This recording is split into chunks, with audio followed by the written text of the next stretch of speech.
Hello, friends, and welcome to the Truth That Heals podcast. I'm your host, Ryan Anthony Hernandez, and I'm just recording this voice message before we start the podcast to let you know that at the end of this episode, you'll be able to listen to our guest, Benita, playing the piano. So stay tuned and watch till the end. Thank you. Follow your heart and to trust in it and to enjoy the journey along the way because everything that happens is a step in where you're going. Enjoy it, embrace it, and have faith that God has put these things there because you are going in the right direction, even though it may not seem like it in the moment. Hello, everyone, and welcome to the Truth That Heals podcast. I'm your host, Ryan Anthony Hernandez, and for today's episode, I'm here with Benita Rose. When most people are thinking about retirement, suddenly an international career as a concert pianist took off for Benita. Benita has performed at the most famous halls and has done 4 world tours. However, there is another side to her story. When growing up, Benita suffered from selective mutism for 20 years that held her back. However, Benita is here to share with us how obstacles are actually superpowers, and that if you listen to your heart, good things are coming. Welcome to the show, Benita. Thank you so much. It's a pleasure to be here. I'm so excited to have you on the show. And with that introduction that you shared with me about your career and your background, I wanted to start by asking, what is selective mutism? Selective mutism is a form of very severe anxiety. So um, it's a social anxiety, and it just hits in certain situations. And in my situation, it was at school. So once I got on the bus, I would just kind of shut down. And I would just be very quiet at school all day. And then when I would come home, I'd be back to being a chatterbox. And so I didn't talk to anybody at school. And this went on for, like I said, 20 years. I didn't even realize that it was that bad, until like years later. In my adulthood, I would meet somebody, at church, and they would say, "Benita Rose, you talk." Mhm.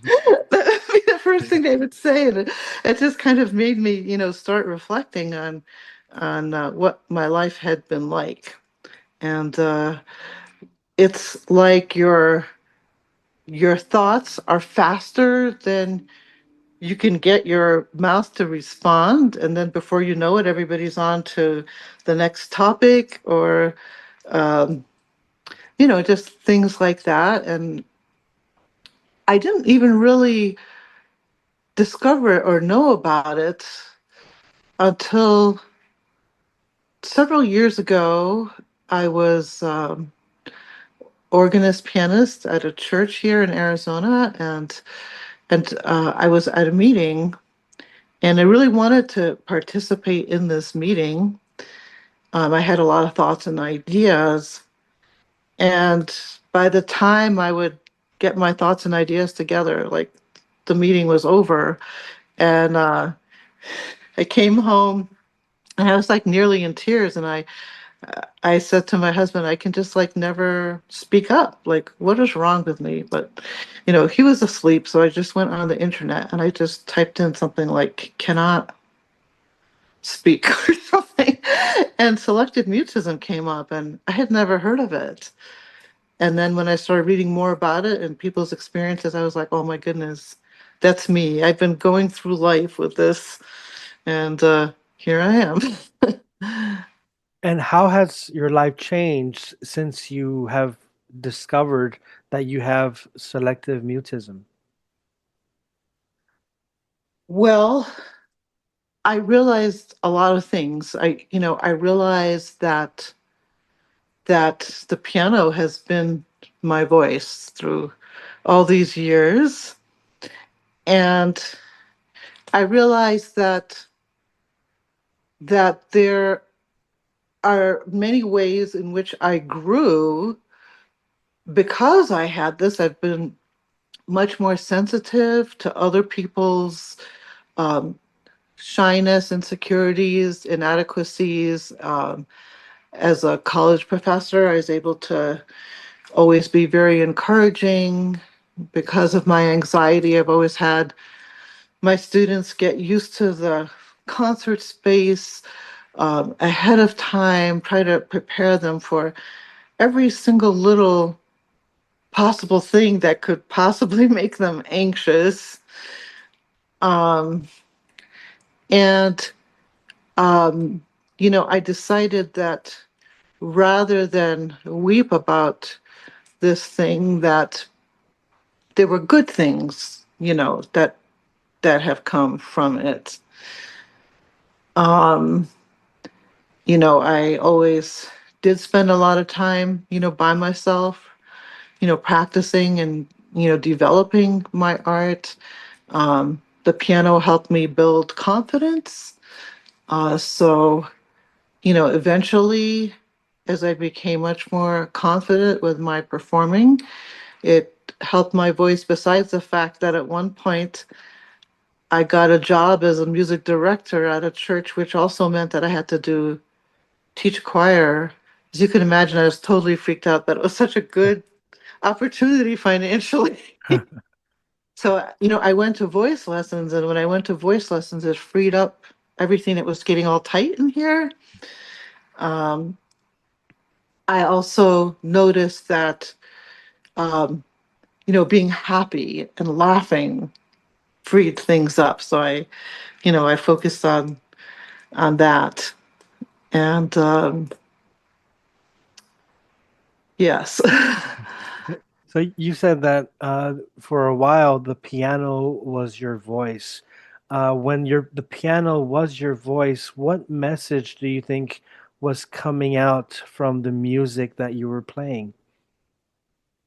Well, I think I could express loneliness and sadness and anger. Um, and there's nothing like um, the music of Brahms Mhm. and Chopin to do things like that. And yes, I I also became more free. Um, Eventually, um, 3 years ago, well, I guess it's not even three, but um, I recorded an album of music that was kind of atypical for something that I would normally do. It was music by a Spanish composer that I found quite by chance. And the music is kind of crossover, it's very soothing music. And um, at the time, I was kind of going through a hard time. And the music was so soothing that it really got me through that time. And the album is called Libre Free at Last, music of Marcos Fernandez Barrero, whom I had not met at that time.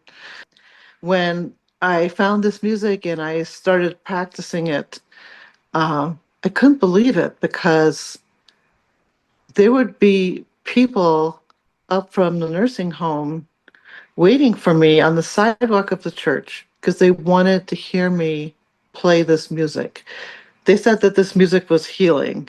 And, I was flattered. I thought, that's nice and everything. And then, when the CD came out, people um, were buying it.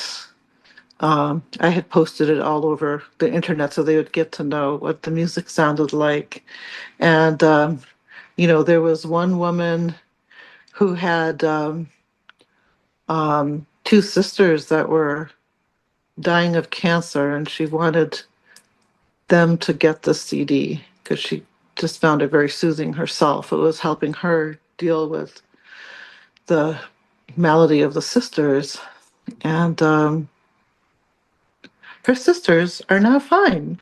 Good. Good. She got them the CDs. I, and I don't know if somehow it transmitted uh, my journey going through a hard time at that time. Then there was another um, social media acquaintance of mine, and she told me she was getting her affairs in order, that she was dying. And I asked her what was her address, and I sent her the CD. And the rest is history. She's doing great now. And like I said, the music really helped me go through a hard time. And I should share how this all began because it's been a pretty incredible journey. I think it's almost 3 years ago now. I was just overcome with this feeling that I just wanted to play the piano and I wanted to perform. And at this point, I'm not young. I was overweight. I wasn't having time in my schedule to go to the doctor or to exercise or to do anything. And I said to my husband, I said, I don't know why, but I just have this feeling that this is what I want to do. And I don't think anybody's going to be interested in hearing me because they're, promoting all the young people and everything. And my husband, being the very supportive man that he is, was like, dear, if that is what you want to do, then that is what you've got to do. So I I decided that to get myself out there, I would try to get on some conferences as a presenter. And so I found a conference that sounded like they would like a marginalized composer. So I thought, well, why don't I do a Mexican composer?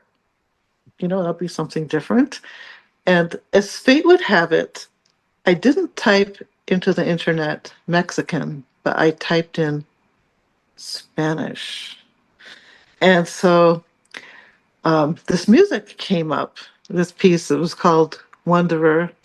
And it wasn't expensive and it wasn't long. So I downloaded it and I thought, this is a really nice piece. It's really, really, quite beautiful.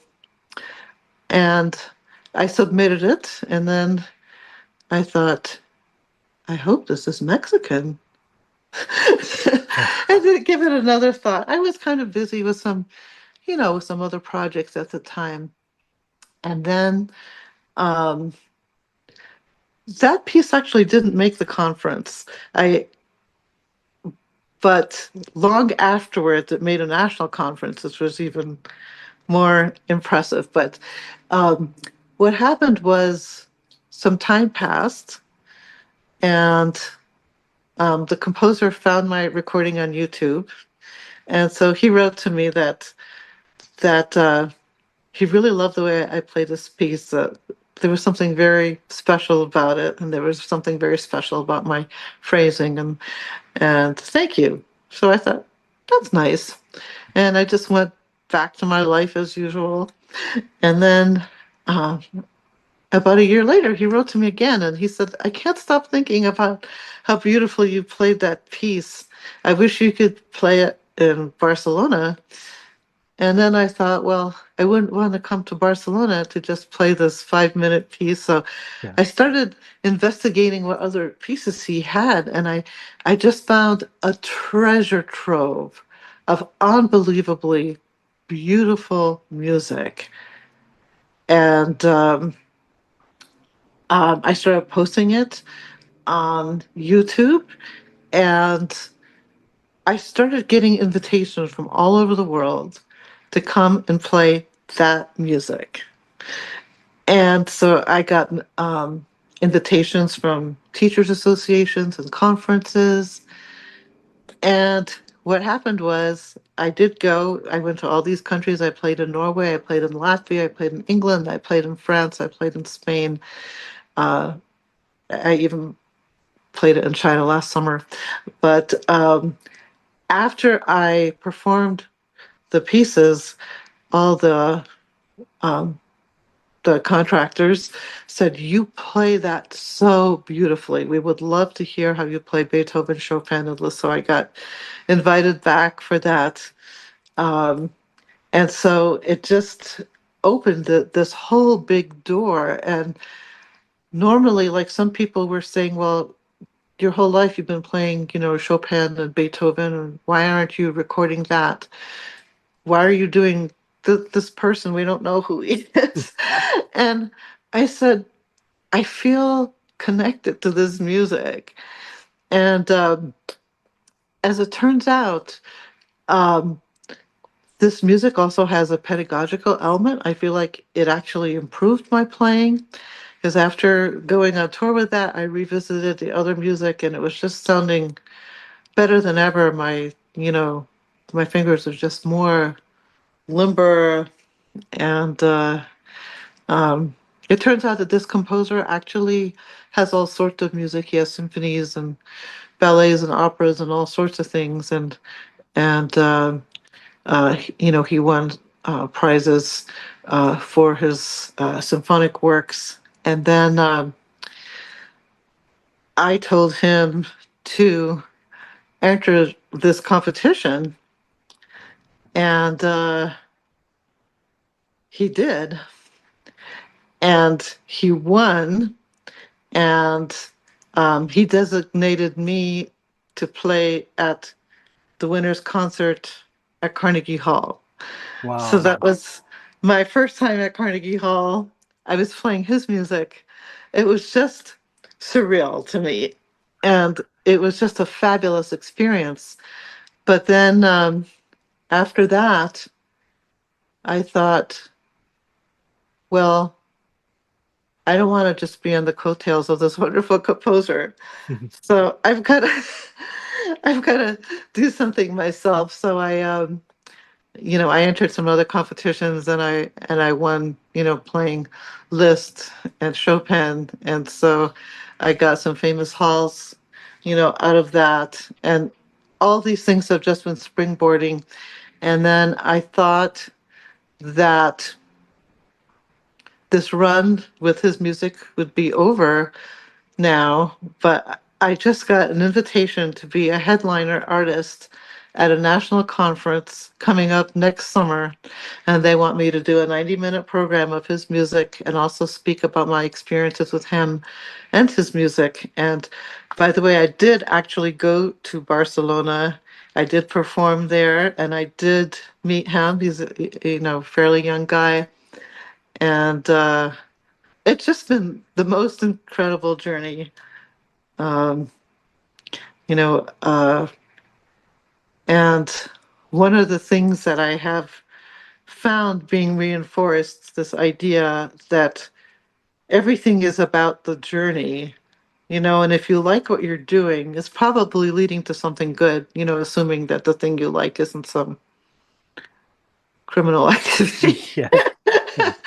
um, but yeah, so that's what I always tell people is about the journey and realizing that obstacles that are in your way are actually your superpower because they make you different. They make you develop in other ways that are not typical. And did you ever experience doubt before jumping uh into doing this, or were you already like just full of confidence that this would take off? Because this really took off and it opened so many doors. It really took off like it just exploded. Um, yeah, I did not expect that. In fact, for most of my life, I was very happy being a piano teacher. And I always felt a lot of anxiety around performing.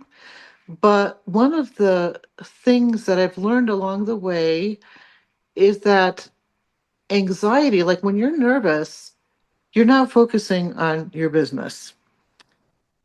And once I recognized that that's what it is, I began to teach my students, when you feel Mr. Question or Satan or whatever you want to call it, just saying, do you really know your piece? Can you really do this?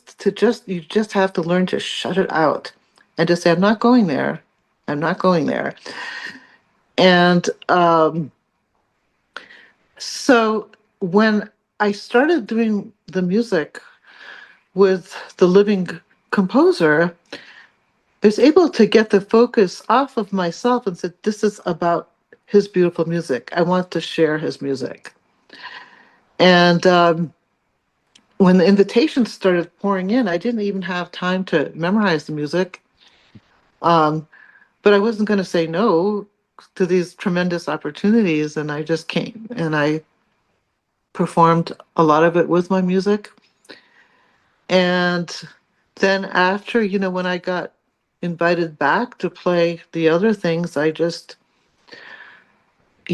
had learned a lot, from that experience that I'm just there to share the beautiful music and I've got this. So before uh, this whole new life, I guess, uh, did you have any other experiences with doing big concerts, or is this only like very recent? Not not as big as that, not internationally. Uh, S- yeah. So I did mean, put I did some big things. I did the Gershwin Concerto with the U.S. Coast Guard Band, which was on over 200 radio stations and had an audience of over 2,000 people, and it was kind of scary. But yes. um, So did YouTube, I mean, putting yourself on YouTube, was that what really helped propel you to have people see you? Or yes, yeah. yes, absolutely, Now, absolutely. now was that scary for you to be, posting that and putting that out there, or were you okay with it? You know, um, before that, I didn't put that much on YouTube. But what happened was with COVID, I was teaching piano at the college, and so we had to get very familiar with, recording and and posting stuff and sending it out. So I would have my students record themselves, and I started recording myself, and it's actually a wonderful tool as well, for self-critiquing, which never ends.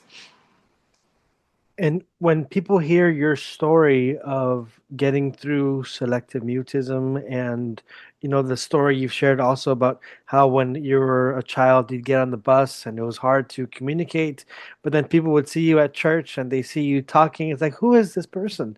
When they hear your story, what message do you hope that people get out of this? That obstacles are superpowers. They really are. And when I think back, you're not going to believe this. As you heard me play, you would just not believe this, but I could not even get a recommendation to graduate school. And I think that, I know people always thought that I played great and everything, but I think they thought that perhaps, I didn't have whatever the personality or whatever. I think, I remember when I was a little girl at school. Um, my mother went to the second grade parent teacher conference, and they said that my social development was not good because I was not talking to anybody. And my mother had four kids, and I think she just did not like want to deal in anything being less than perfect. So she came home and she said, "Well, the teacher said your social development is not good, and so I want you to just go and join those kickball games or whatever, and so I did that. I guess, maybe things looked better, it was a good little band-aid, Um, but I do see people on the selective mutism forums being, parents being all worried about, their kids not interacting, with people, particularly at school. And um, my parents didn't even know that was going on. I would just, like I said, I'd get on the bus and I would just kind of be sitting there, and um, it didn't help the fact that my parents always told me that I was not to miss the bus, and if I ever missed it, I would have to walk. So the school was very far away. So when I was 6 years old, not only was I having social anxiety, but I was memorizing the route Oh yeah. in case I had to walk. So yeah, so I was memorizing the route to and from school. um, but um, yeah. So what's next for you? I mean, we've really seen so much growth and you facing your obstacles instead of avoiding them, and then through that discovering your superpower. And not only have you discovered it, but people all over, as you said, in Norway, in Barcelona, and all over, they've also discovered your superpower. But what is next for you, Benita Rose? Well, I'm continuing, with an international career. I'm going to be presenting this music that I discovered in Madrid at the International European Piano Teachers Conference. I'm going to be talking about healthy ways of playing so you don't injure your hands. Like I said, I found the music to be pedagogically valuable, but if not approached correctly, you could end up with tendonitis or carpal tunnel or some such thing. Um, I already have engagements set for um, as far as 2027. I'm I'm going to be playing in Barcelona again, and in Leon and in Latvia, and I'm going to be the headliner at this conference. So I'm really, really excited about that because now I will always have a soft spot, for this music because this is like where it started. And like I said, it was with me when I was going through a hard time, and it was what I was practicing when I decided I was going to quit everything else and just play the piano. I loved teaching piano at the college. That was an absolutely wonderful thing. It's just you probably have heard, if you're an adjunct teacher, you really do so much work that's off the clock. So I would get paid, for my students, but there were always all these other things that had to be done, including putting in grades, which in a little red grade book would have taken 5 minutes, but takes ends up taking 8 hours because there's some kind of malfunction with the computer or the program or whatever.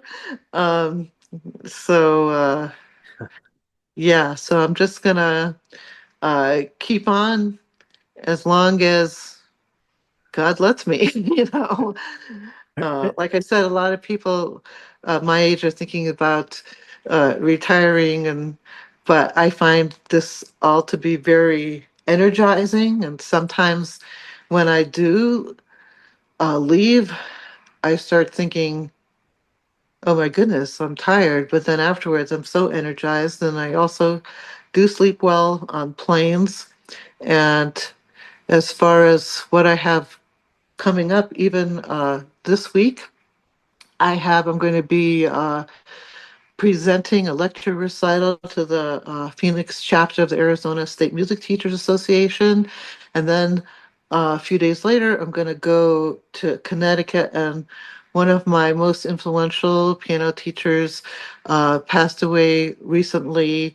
And I'm going to be playing some of this music that I discovered because thematically it it is very suitable because Luis de Mora Castro, who was um, my last piano teacher when I was getting my master's degree, he was such a fine teacher. But the pieces that I'm playing, one's called Eterna, and you know eternity now.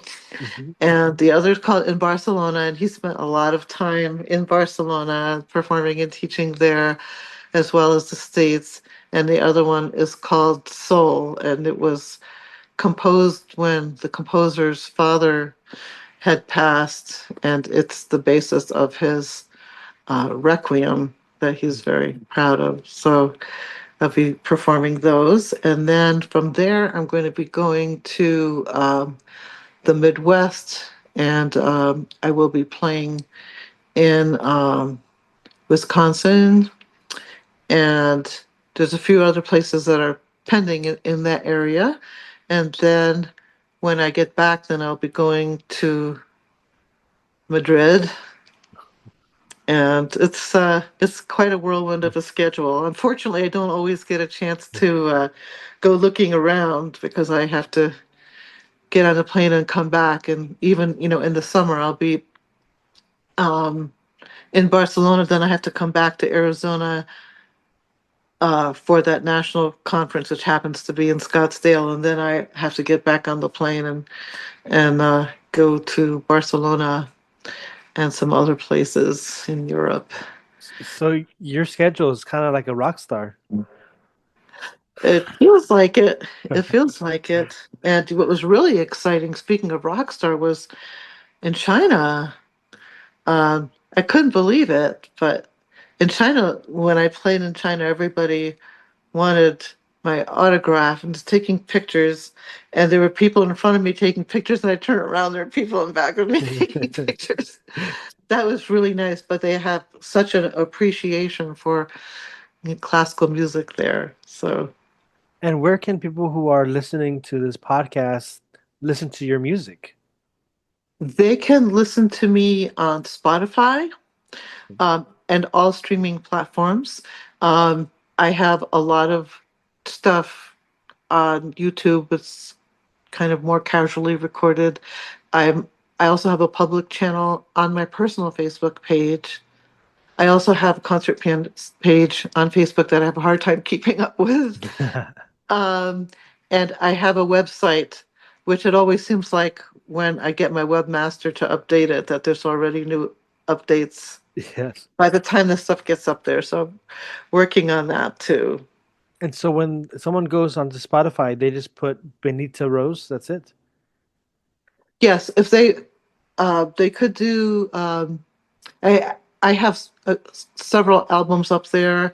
One is the Libre Free at Last, which is the name of that album with that music of Marcos Fernandez Varelo. And like I said, it's very meaningful to me um, because even the title, you're just free, free to just do what you want, how you want, not letting anything hold you back. And people may enjoy that album because it's the kind of music that you can listen to if you want just background music to doing your chores or driving or you're feeling anxious or lonely. And then I have another um, classical album that corresponds with the last concert tour that I did, which has the Beethoven Opus 109 Sonata, has a Bach, Busoni, Chaconne, Chopin, Ballade, and Etudes, and music of Franz Liszt. It still has a few of the Marcos Fernandez Barrero pieces on it. And then I have another one with a piece which he wrote especially for my lecture recital for the Arizona State Music Teachers State Conference. And my topic there was how to interpret music that you've never heard before. Because people just go to YouTube and they just copy things. Yeah. But when I was growing up, we had to learn how to interpret, from dots and lines on a page. Yeah. Well, thank you so much, Benita, for sharing your journey and the beauty of embracing one's obstacles to find their superpower. Now, for this part of the episode of the interview, I'll ask you the same question that I ask all my guests, and that is, Benita, what is your truth that heals? It's to follow your heart and to trust in it and to enjoy the journey along the way, because everything that happens is a step in where you're going. Enjoy it, embrace it, and have faith that God has put these things there because you are going in the right direction, even though it may not seem like it in the moment. Beautiful. Thank you so much, Benita, for Thank you for sharing your having me. truth. Thank you. And It was a pleasure. to the audience, go ahead and share this episode. Also, if you have not yet subscribed, please go ahead and subscribe, like, comment, and go to Spotify or to the links and check out the amazing music by Benita Rose. Again, thank you, Benita, for being a great person and for sharing all that you've shared today on the Truth That Heals podcast. Thank you so much. It was a pleasure.